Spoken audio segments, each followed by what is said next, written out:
Selamat pagi Ibu, Bapak, dan saudara-saudara yang dikasihi Tuhan Yesus Kristus. Pagi ini kita berjumpa lagi dalam sapaan dan renungan pagi GKI Salatiga. Hari ini Kamis 2 Desember 2021 bersama saya Beni Kailola. Sebelum kita merenungkan firman Tuhan, marilah kita berdoa terlebih dahulu. Tuhan, Allah Bapa kami yang bertahta di dalam kerajaan sorga, pagi hari ini kami kembali menghadap kehadirat-Mu untuk bersyukur dan berterima kasih atas penyertaan-Mu dari malam hingga pagi hari ini.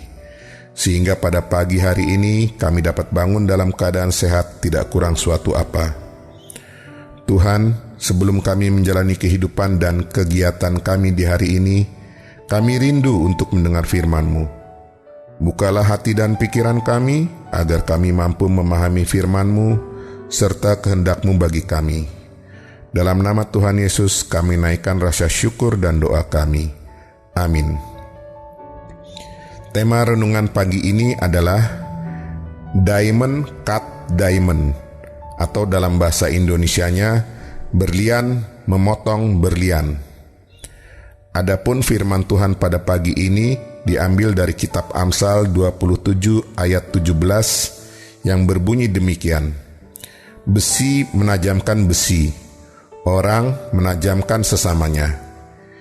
Ibu, bapak, dan saudara-saudara yang dikasihi oleh Tuhan Yesus Kristus, Antwerp adalah sebuah kota di Belgia. Di kota inilah lebih dari 2/3 berlian di seluruh dunia pernah ada. Tak heran jika Antwerp dianggap sebagai pusat berlian di dunia ini. Dari kota ini juga muncul sebuah pepatah kuno yang berbunyi Diamond Cut Diamond. Apakah maksud dari pepatah yang cukup menarik ini? Secara konotatif, pepatah ini merupakan gambaran sederhana dari sebuah perselisihan antara dua hal yang sama kuat. Jadi, sesuatu yang kuat hanya bisa ditaklukkan oleh sesuatu yang sama kuatnya juga.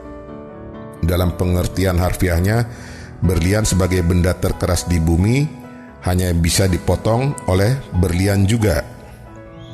Uniknya, istilah yang serupa seperti ini sudah terlahir ribuan tahun sebelumnya, yaitu pada zaman sebelum Masehi, tepatnya pada waktu kitab Amsal ditulis oleh Salomo. Hanya saja pada waktu itu Salomo memakai istilah besi menajamkan besi. Apakah maksudnya? Sama seperti yang dimaksudkan oleh istilah tersebut, kita pun manusia merupakan makhluk yang sangat keras, sehingga butuh ditempa. Tetapi Tuhan sangat memahami diri manusia secara sempurna, sehingga Ia tahu dengan apa kita harus ditempa dan diasah. Manusia adalah makhluk sosial, jadi tidak ada yang dapat lebih efektif untuk mengasah kita selain sesama manusia itu sendiri. Pertanyaannya sekarang, untuk apa kita harus diasah? Bagian mana dari diri kita yang butuh untuk diasah? Kita semua pasti pernah merasakan situasi di mana kita bertemu dengan orang-orang yang sangat menjengkelkan dan menggusarkan hati kita. Rasanya mereka sangat menyebalkan dan menjengkelkan, sehingga membuat kita menjadi benci kepada mereka. Perbuatan mereka yang curang, sikap mereka yang sombong dan melecehkan, serta kelakuan mereka yang semena-mena dan penuh kebohongan, begitu membuat kita marah.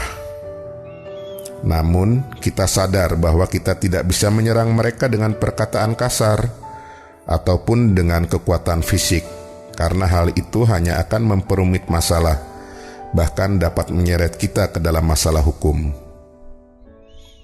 Kita ingin melampiaskan amarah, namun tidak bisa. Ataukah kita pernah bertemu dengan orang yang mulutnya selalu mengeluarkan kata-kata yang jahat, sehingga sangat menyakiti hati kita dan menimbulkan kepahitan? Inilah yang dimaksud Salomo dengan orang menajamkan sesamanya. Sesungguhnya kita harus diasah agar menjadi semakin baik dalam perilaku kita. Dengan diasah terus-menerus oleh orang yang tindakannya jahat, menyebalkan, dan menjengkelkan kepada kita, kita dapat mengalami perubahan, dan semakin lama hati kita sudah bisa menerima sikap mereka itu dan mengambil langkah bijak untuk tidak marah, melainkan mengampuninya. Jadi, hati kitalah yang butuh diasah setajam mungkin. Jangan kecewa dan marah jika Tuhan menempatkan sosok yang menjengkelkan dan menyebalkan di dalam hidup kita, karena Tuhan tahu hanya dengan cara itulah hati manusia bisa diasah menjadi tajam. Semakin tajam, semakin lemah lembut.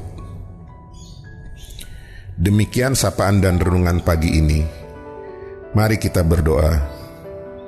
Tuhan, kuatkan kami dan beri kami kesabaran serta ketenangan dalam menjalani hari ini dan dalam menghadapi berbagai tipe dan karakter orang-orang yang akan kami jumpai sepanjang hari ini, sehingga hati kami dapat selalu terasah untuk belajar mengasihi sesama kami. Ampunilah segala kesalahan kami, baik dalam pikiran, perkataan, maupun perbuatan kami. Dalam nama Tuhan Yesus kami berdoa. Amin. Selamat pagi Ibu, Bapak, dan saudara-saudara kekasih Kristus. Selamat menjalani kehidupan sepanjang hari ini. Selalu bersyukur atas apa yang Tuhan beri dan tetap tenang dalam menghadapi berbagai situasi dan persoalan. Tuhan Yesus memberkati.